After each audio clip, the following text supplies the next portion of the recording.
우리는 주 예수 그리스도를 믿어 하나님의 자녀가 된 사람들이죠. 마찬가지로 하나님께서는 우리를 육신의 부모 이상으로 잘 대하여 주십니다. 그분은 우리가 이 땅에서 의롭고 자랑스럽게 그리고 잘되고 훌륭하게 또 성공자의 길을 우리가 걷기를 원하십니다. 그리고 후원을 아끼지 아니하십니다. 본문에서도 보면은 하나님은 농부죠. 예수님은 나무의 포도나무의 원줄기가 되시고요. 우리는 그 줄기에 붙은 가지라 이렇게 말씀하십니다. 농부인 하나님은 가지인 우리가 많은 열매, 좋은 열매, 풍성한 열매를 맺어가기를 원하십니다. 그렇게 되도록 하기 위해서 이제 곁가지가 쳐져 있으면 그 곁가지를 잘라내서 불필요한 곁가지를 잘라내서 뿌리를 통해서 빨아들이는 영양분이 열매를 맺을 수 있는 그 가지로 갈 수 있도록 이렇게 만들어 주는 겁니다. 가지를 자르면 그 가지 입장에서 볼 때 생각할 때는 아마 대단히 아플 거예요. 대단히 고통스러울 겁니다. 짜증 날 겁니다. 그러나 나무 장래를 생각한다면 그것은 오히려 좋은 것입니다. 왜냐하면 더 많은 열매를 맺을 수가 있기 때문입니다. 성경에서 보면 하나님은 당신의 백성들이 이 땅에서 귀하게 쓰임받고 훌륭한 사람들이 되어서 하나님의 영광을 높이는 사람으로 우리를 세워가기를 원하여서 계속적으로 우리의 곁가지를 쳐주시는 그런 분으로 나타나십니다. 저는 오늘 이 예를 실증을 들기 위해서 구약의 두 인물, 신약의 한 인물을 소개하기를 원합니다. 첫째는 아브라함의 예입니다. 우리가 너무나 많이 잘 들었습니다. 아브라함이 그가 하나님에 왔을 때 다시 하나님의 계시가 아브라함에게 임해죠. 그래서 내가 너에게 지시할 땅으로 다시 가라 하는 하나님의 음성이 들려요. 그래서 갈 바를 알지 못하고 갔다고 했어요. 구체적으로 어디가 네가 가야 될 최종 목적지다. 그리고 내비게이션도 안 주고 지도도 안 주고 그냥 가라는 거예요. 하나님의 그 지시는, 우리를 향하신 지시는 이런 것들이 굉장히 많아요. 굉장히 막연한 때가 있어요. 그 이유가 다 있죠. 여기서 다 말씀을 드릴 수는 없겠지만은 그래서 이제 하란에서 원래 우르에서 살다가 이라크 남단에 있는 우르에서 살다가 이제 이라크 북부의 그 하란으로 와서 거기서 이제 자기 아버지가 돌아가신 다음에 다시 하나님의 음성이 들려요. 그래서 내가 지시한 땅으로 다시 가라 하라는 이런 음성이 들립니다. 그리고 그가 이 지시를 받았을 때에 아브라함의 나이가 75세예요. 75세. 75세입니다. 이게 적잖은 나이죠. 자, 그때에 이제 팔레스타인 땅으로 그가 갑니다. 팔레스타인 땅에 들어가서 상수리 나무 아래를 걷고 있을 때 또 하나님의 음성이 들려왔습니다. 하나님의 계시가 들려왔습니다. 뭐라고 말씀하느냐? 이 땅을 너와 내 자손에게 주겠다. 너는 믿음의 조상이 된다. 많은 열방의 나라들이 너를 통해서 나라들이 일어나리라. 이런 하나님의 음성이 들려온 것입니다. 그래서 결국에는요, 아브라함의 그 일생을 보면 이제 창세기 22장에 보면은 하나님이 그를 믿음의 조상, 축복의 사람, 하나님 나라의 그 조상으로 맨 처음 하나님 나라가 시작되는 그 믿음의 조상으로 아브라함을 세우셔가지고요. 아브라함을 통해서 하나님이 영광이 드러나게 하시는데, 자, 거기까지 하나님이 아브라함의 삶 속에 개입하사 아브라함의 믿음을 이끌어 가시는 거예요. 믿음이 없이는 하나님을 기쁘시게 할 수가 없지요. 믿음으로 하나님과 이제 교제를 하게 되고, 믿음으로 하나님의 능력을 경험하고, 믿음으로 하나님의 사람으로 세워지게 되는 것입니다. 그래서 이 믿음을 하나님께서 우리를 세워가시는데, 아브라함의 삶을 통해서 이렇게 또 우리의 삶을 그렇게 이끌어 가시는 겁니다. 자, 아브라함의 삶 속에 하나님이 처음에 우상의 도시 우르에서 살고 있을 때 갑자기 하나님이 나타났죠. 영광의 하나님이 나타나서 아브라함의 삶 속에 개입하십니다. 하란 땅에 왔을 때 하나님의 음성이 또 들려왔죠.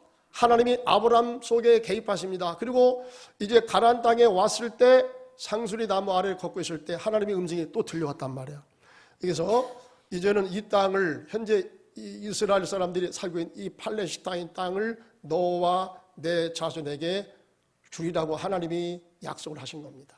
근데 그 약속을 받기까지 아브라함이 정말로 그 하나님의 축복을 감당할 만한 믿음의 그 사람으로 세워져야 되는데, 여러분, 아브라함의 초기 신앙은 우리나 아브라함이나 별반 다를 바가 없는 것 같아. 자꾸 넘어지기 잘하고 실수하고 또 하나님을 실망시키고 또다시 회복시켜 놓으면 또다시 돌아가고, 그러기를 몇 차례 반복을 했는지 모릅니다. 성경에 나타난 것만 해도, 자, 아브라함이 큰 실수가 뭐냐면 이제 하나님께서 이 땅을 떠나가지 말라고 했잖아요. 팔레스타인 땅을 떠나가지 마라 그랬어요. 그랬는데 그 약속을 받고 나서 얼마 있다가 기근이 왔어요. 기근. 참, 우리 하나님은요, 우리를 믿음의 사람으로 세워가는데, 자, 내 믿음이 어떠한가 하는 것을 이제 내 삶을 통해서 하나님이 적나라하게 보여주세요. 아브라함도 자, 약속의 말씀을 받았지만은 그 땅이 기근이 찾아온 거야. 자, 우리가 하나님의 약속의 말씀, 축복을 받아요. 말씀을 통해서, 목사님을 통해서 말씀을 읽을 때 성령으로 내게 말씀으로 다가오십니다. 말씀으로 약속해 주십니다. 생육하고 번성해서 땅에 충만하라. 내 영혼의 잘됨 같이 범사가 잘되고 내가 잘되기를 강건하기를 축복하노라. 이 말씀이 내게 주시는 말씀으로, 영의 말씀으로 들려져요. 자, 뭐 여러 가지가 있지만 일테면 자, 그런 것들이 들려옵니다. 자, 그런데 여러분, 우리가 그 말씀을 받은 이후에 어떻게 생각하면 하나님이 축복해 주신데 약속했으니까 이후에 좋은 일만 자꾸 생기할 것 같은데, 오늘 아브라함이 그 약속의 말씀을 받고도 기근이 왔단 말이야. 그러니까 이게 여러분, 우리 믿음의 사람, 약속을 받은 사람이라 할지라도요, 우리의 삶 가운데 이렇게 예기치 않는 아브라함이 만났던 이 기근이 찾아올 수가 있다는 거예요. 그래서 아브라함은 이 기근 때문에 이 팔레스타인 땅에 더 이상 살 수가 없어요. 먹을 것이 없어요. 지금도 이제 그런 경향이 많지만 아브라함 때도 이제 그랬던 것 같아요. 그래서 아브라함이 할 수가 없이 하나님의 말씀은 그렇지만은 떠나지 말라고 했지만 먹고 살기 위해서 할 수 없이 내려갔다 이 말이야. 응? 우리도 그럴 때가 많잖아요. 하나님의 약속은 틀림없이 이렇게 하라고 했는데 실제 내 삶에서 부딪혀오는 것들이 그렇지 못한 것들이 많거든요. 그냥 그런 때 막 흔들려. 이 말씀대로 하면은 내가 망할 것 같고, 그나마 있던 것 다 뺏길 것 같고, 내가 계속적으로 예수 믿고 믿음을 시인하고 그래 믿음 생활하면은 내가 봉변을 당할 것 같고, 내가 그 체면이 말이 아닐 것 같고, 모든 것이 삶이 거들날 것 같은 이런 아브라함이 만난 이 상황 속에 우리가 들어갈 수가 있다는 것입니다. 그래서 아브라함은 이제 어떻게 합니까? 이제 애굽으로 먹고 살기 위해서 내려가잖아요. 하나님의 약속을 뒤로 이제 밀쳐버리고 나중에 가서 다시 때가 되면 돌아오면 되겠지 하면서 일단 먹고 살기 위해서 내려갔다 이 말이에요. 자, 내려갔으면은 거기에서 아브라함이요 다시 돌아온다는 보장이 어디가 있어요? 거기 가서 아주 먹고 살기 좋고 그 당시 최고의 곡창지대인 애굽으로 내려갔으니까 거기에서 아주 편하게 잘 먹고 잘 살으면 애굽으로 다시 가나안 땅으로 돌아온다는 그 생각을 하겠습니까? 근데 하나님이 그걸 너무 잘 아시는 거죠. 그래서 이 아브라함이 애굽에 내려가 가지고 이 바로 왕 앞에 가서 뭐라고 했냐면 자기 아내를 누이라고 속인 거야. 물론 아브라함의 아내가 아브라함의 사촌이긴 하지만 이제 그 당시에는 그렇게 이제 결혼했어요. 그러기는 하지만은 어민이 아브라함의 현재 아내잖아요. 그런데 거기 가서 자기 아내라는 소리를 다 빼버리고 자기 누이라고 했단 말이에요. 그러니까 아브라함이 생각할 때는 이렇게 미모의 아내를 두었기 때문에, 이게 참 미인의 아내를 두었기 때문에 잘못하면 아내를 뺏길 뿐만 아니라 자기 생명까지도 위태롭게 되겠다, 이런 그 위기를 느꼈던 것 같아요.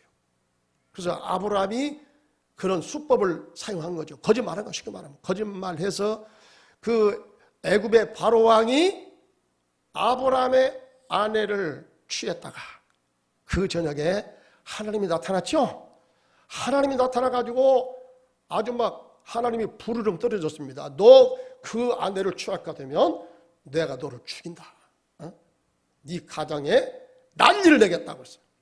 그 여자는 아브라함의 누이가 아니라 현재는 아브라함의 아내다. 그 아브라함은 선지자다, 선지자. 내가 그를 쓰기 위해서 별도로 그를 뽑아낸 나의 사람이다.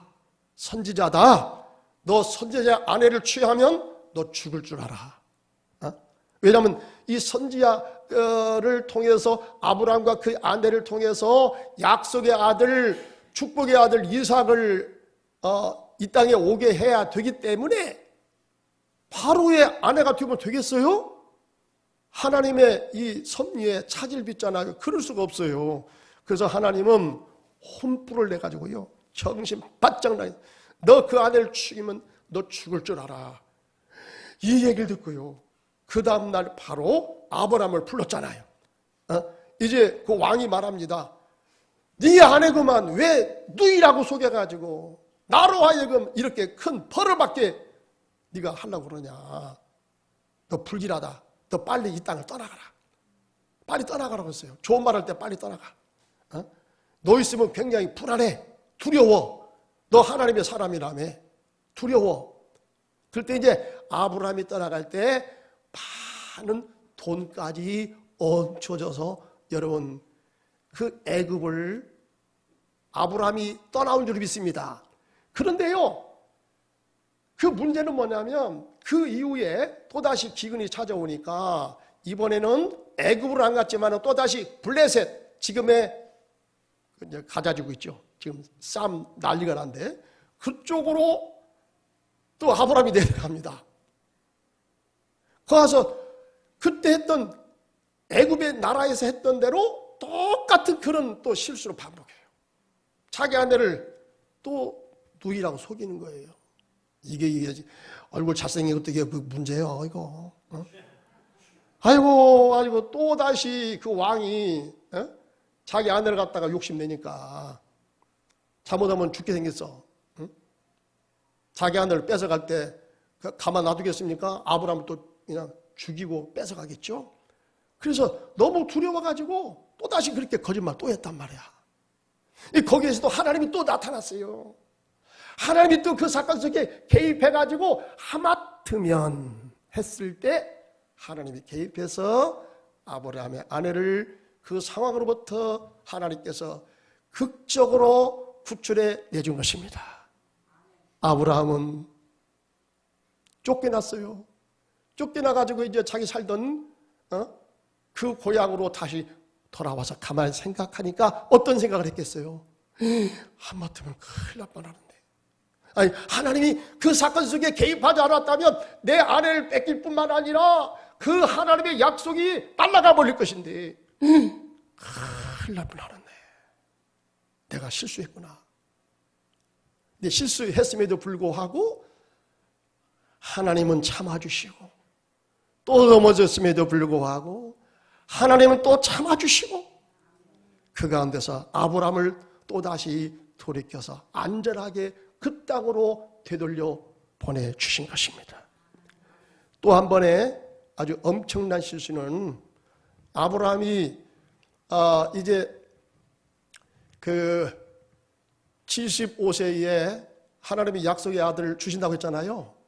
그 약속의 아들을 주고 땅을 준다고 이 하나님 나라가 시작된다는 거 쉽게 말하면 이제 그런 약속을 주신 거예요.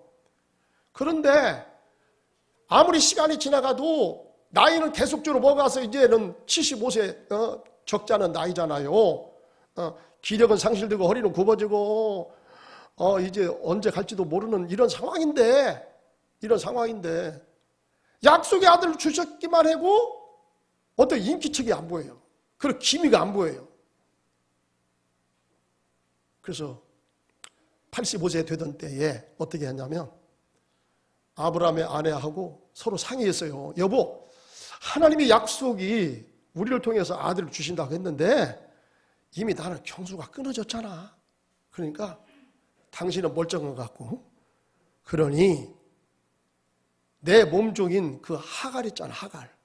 그 젊은 여자하고 당신하고 결혼해가지고 아이를 낳는 것이 아마 하나님께서 그렇게 하시는 것이 하나님의 뜻을 이루는 것이 아닌가 이런 생각을 했어요. 그래가지고 아브라함의 아내하고 상의해가지고 이 아브라함의 아내 사라의 몸쪽인 하갈을 아브라함이 취해가지고 아들을 낳았다. 그 아들의 이름이 누구냐? 이스마엘이다. 오늘 이스마엘이 누구냐? 아랍 민족의 조상이에요. 그리고 이스라엘의 조상은 그 이후에 100세에 난 이삭이에요. 그러니까 그때부터 싸움이 있어. 그러니까 지금 몇천 년이 지나올 때까지 계속적으로 치고받고 머리가 팍 터지게 싸워보고 지금까지도 이 끝이지 않나. 끝이 안 났어요. 지금도. 이제 주님이나 오셔야 아마 끝날 것 같아요. 끝이 없어요. 배다른 형제거든요. 이게 배다른 형제. 근데 자 아브라함이 이제 85세 그 아들을 낳았죠. 그래서 이제 처음에는 아이고 이 아들 정말 눈에다 집어넣어도 아깝지 않고 아프지 않고 너무 귀한 아들 애지중지 키웠을 것 아니겠습니까? 그런데 어느 날 하나님이요 뭐라고 말씀하는지 아세요? 너 그 아들과 하갈을 내어 쫓으라고 말씀한 거예요. 이때는 아브라함이 100세가 되어가지고요 약속의 아들 이삭을 낳아가지고 이삭이 상당히 컸던 때야. 그런데 이 이스마엘을 낳고 그 낳은 하갈이 몸종이었지만은 아들을 낳고 보니까 원주인의 아들을 낳아주니까 이제는 기고만장한 거예요. 기고만장해가지고 원 마누라를 갖다가 옛날에는 신부로 먹고 살더니 아들을 낳고요. 오히려 그냥 더 자기가 사라의 그 위에 올라앉은 사람처럼 그렇게 늠름해지고 말도 안 듣고 그래서 가정싸움이 나요. 가정싸움이 나가지고 아유 이제는 가정이 너무너무 시끄럽습니다. 그때 하나님의 음성이 들리잖아요. 너 이스마엘과 그의 낳은 어머니 하갈을 내어 쫓아라 그랬어요. 생각해 보세요. 그래도 어쨌든 간에 아브라함이 낳은 자식 아닙니까? 이 자식을 상당히 컸을 때에 내어 쫓아라고 하는 하나님의 음성을 듣고 내어 쫓을 수밖에 없는 상황에 이르게 되었을 때에 아브라함은 여러 가지 아마 심정이 착잡했을 것이고 굉장히 마음이 아팠을 겁니다. 왜? 그도 내 아들인데 내가 비록 실수해서 난 아들이긴 하지만은 내 실수로 인하여 저 아들이 이 땅에 태어났고 이렇게 나 때문에 나의 실수로 인하여 이렇게 집에서 내어 쫓김을 받아야 되는 이런 상황에 이르게 되었을 때에 아브라함은 자신의 실수는 실수지만은 얼마나 마음이 아팠을까? 아마 한쪽 팔다리가 잘려지는 이런 고통을 느꼈을 거예요. 아픔을 느꼈을 거예요. 이때 아브라함은 깨달았을 겁니다. 하나님의 뜻을 등지고 내 인간적인 수단과 방법으로 하나님의 뜻을 이루려고 했던 것이 얼마나 이것이 잘못된 것인가 하는 것을 아브라함이 그때 깨달았을 것입니다.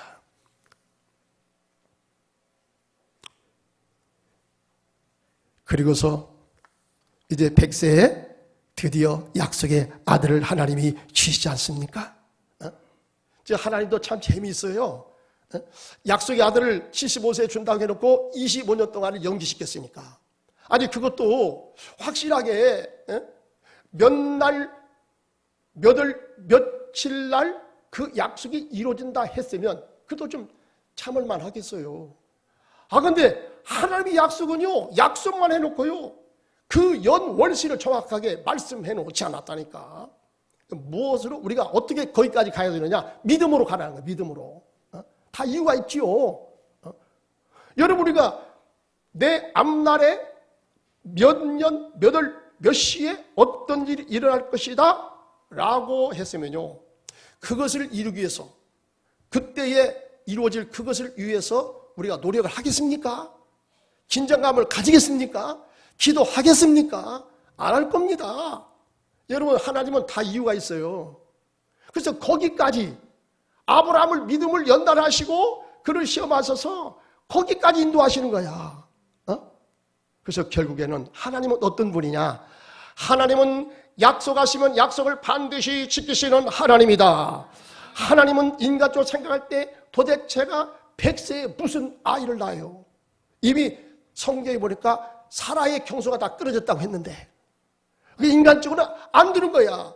생물학적으로 의학적으로는 이거 안 되는 거야. 그런데 하나님의 능력으로서는요, 안 되는 것을 되게 만드는 것이 바로 하나님의 능력인 줄 믿습니다. 하나님은 없는 것을 있는 것처럼 부르시고요, 죽은 자를 다시 살리시는 능력의 하나님이십니다. 이 하나님을 믿고 믿음의 조상으로 세워서 믿음을 통해서 이 땅에 하나님 나라를 세우시려고 하는 하나님의 계획이 아브라함에게 있었던 것입니다. 그래서 아브라함의 삶 속에 그때그때마다 하나님이 개입하셔서 아브라함을 믿음의 사람으로 이끌어 가신 것입니다. 그 다음에 야곱의 예입니다. 우리가 많이 들었습니다. 여러분, 야곱은 원래 그는 잘난 사람이 아니었습니다. 수단꾼이요, 목표를 위해서 수단과 방법을 가리지 않는 사람이었습니다. 그래서 쌍둥이 형 에서와 아버지를 속여서 그 장자의 축복을 뺏어버리지 않았습니까? 이것이 이제 들통나는 바람에 형이 노기로 잘못하면 형제 싸움이 나고 잘못하면 이 야곱의 목숨마저도 위태롭겠다. 여기서 그의 부모가 야곱을 빼돌립니다. 저기 멀리 있는 아람 나라의 지금의 시리아예요. 시리아 쪽으로 밧담 아람의 외삼집으로 피신시키죠. 네, 피신시킵니다. 거기 가가지고 이제 그 야곱이 어떤 서러움을 느낍니까? 물론 외삼촌이 잘해줬습니다. 잘해줬는데 이제 살아가다가 그는 세경을 10번이나 변경을 당합니다. 변경을 당합니다. 그래 이제 거기서 야곱이 여러 가지로 깨달을 겁니다.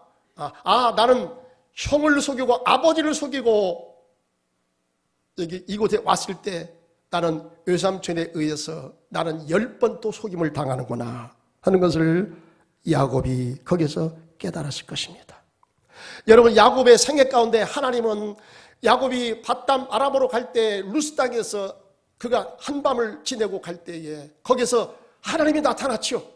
하나님이 나타나서 꿈속에서 나타나서 나는 너희 조부 아브라함과 너희 아버지 이삭의 하나님이다. 너 누운 땅을 너와 내 자손에게 주리라. 너는 대부자가 되어서 다시 이 땅으로 돌아오겠다. 그때 야곱이 하나님께 이렇게 서원합니다. 이렇게 예배에 다짐을 합니다.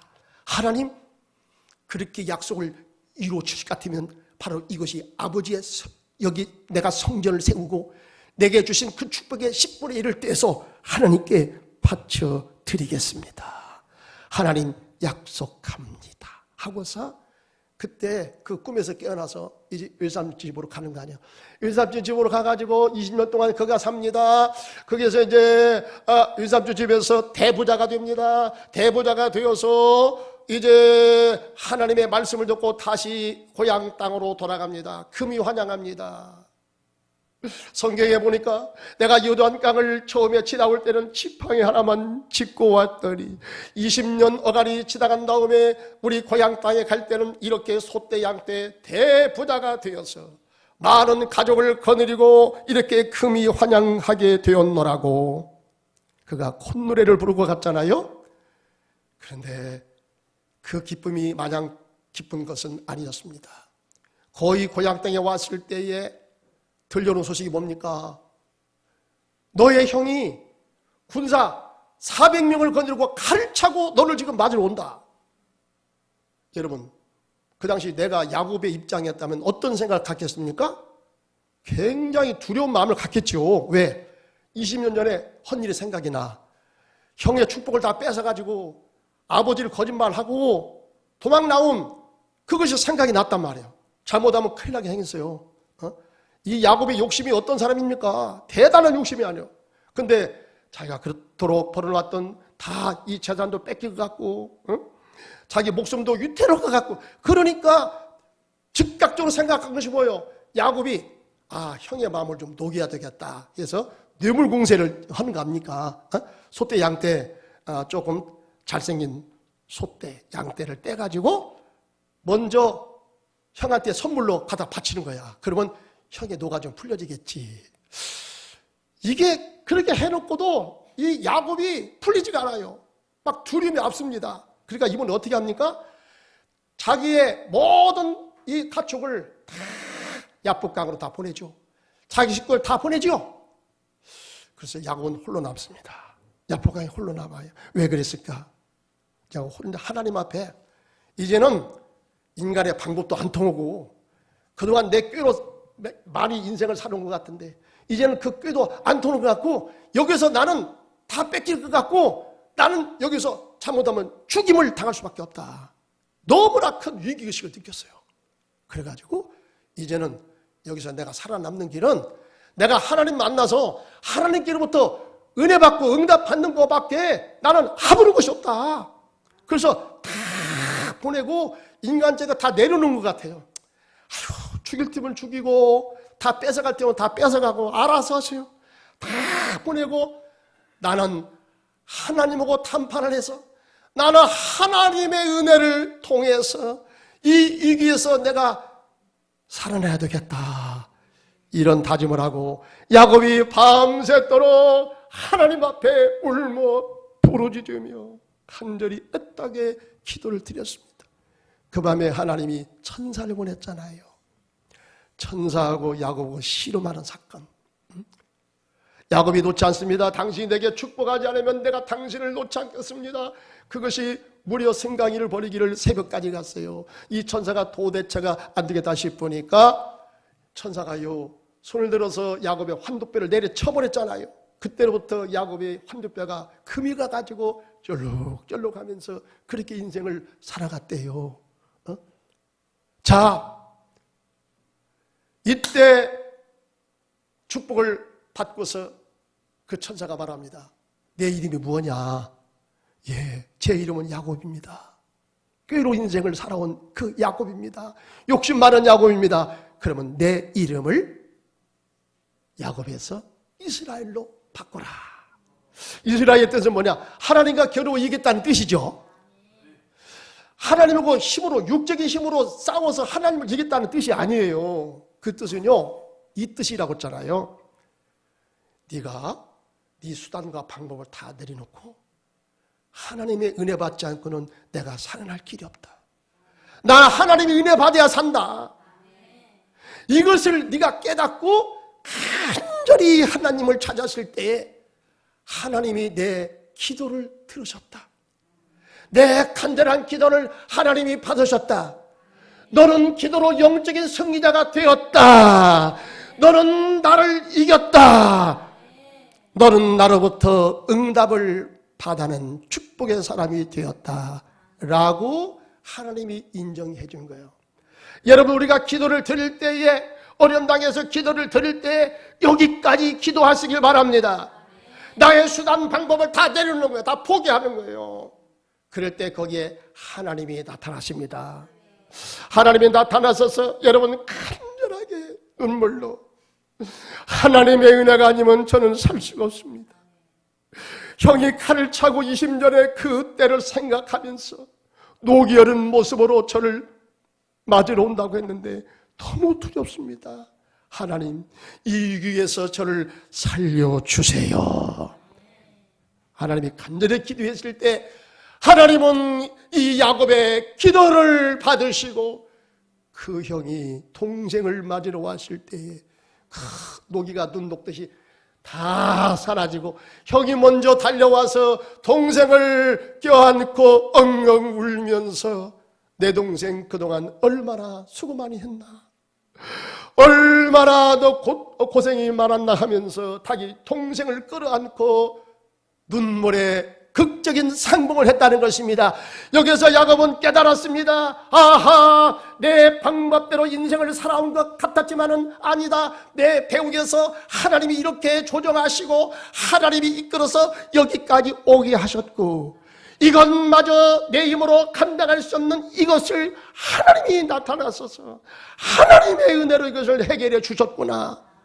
하나님의 은혜 앞에 그가 무릎을 꿇은 거예요. 이때로부터 야곱의 신앙은 확 바뀌어버리죠. 그런 절대 여호와의 주권 신앙으로 그가 신앙이 세워지게 된 줄을 믿습니다. 그는 이제 그 이후에 애굽으로 내려가서 그 바로 앞에 설 때도 그런 바로 왕을 주님의 이름으로 축복해버립니다. 당신도 축복받아야 살아. 당신 왕이지만 내가 지나온 세월 험악한 인생을 보냈는데 그때마다 하나님이 나타나셔서 나를 여기까지 인도해 주셨다. 응?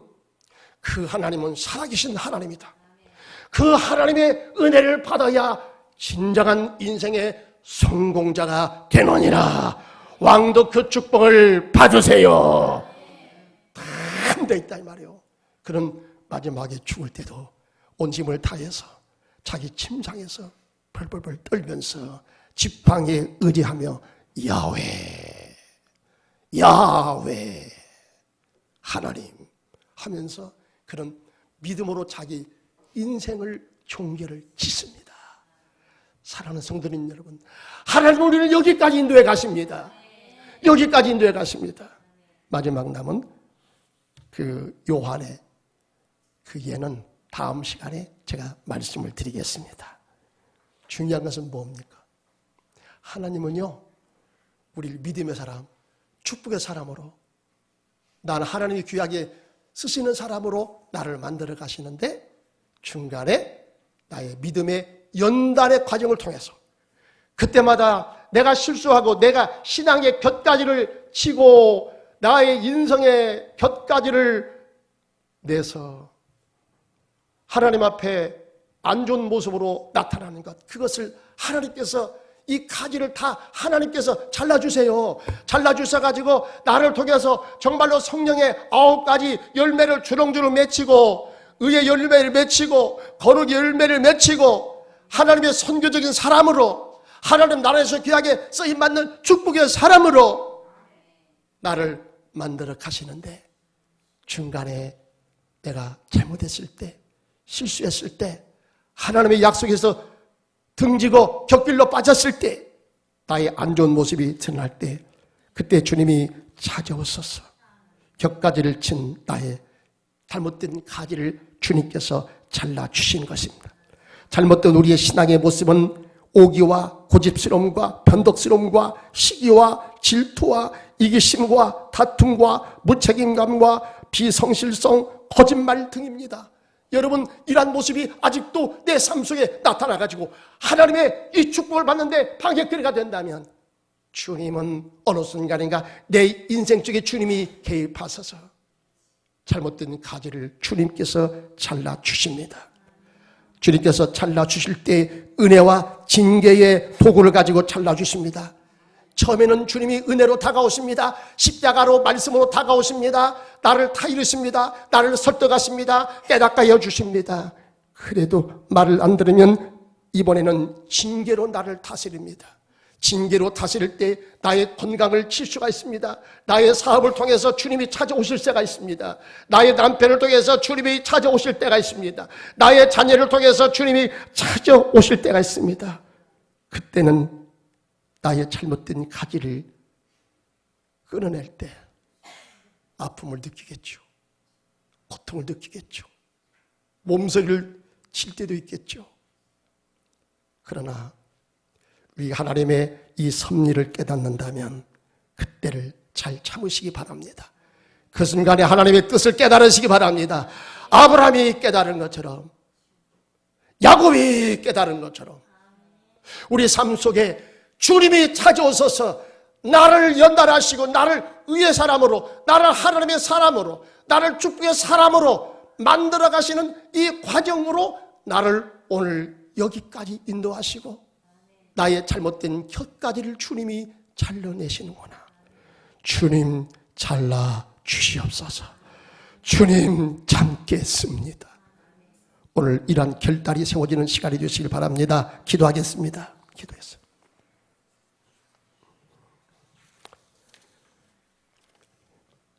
주님이 내게 찾아오시고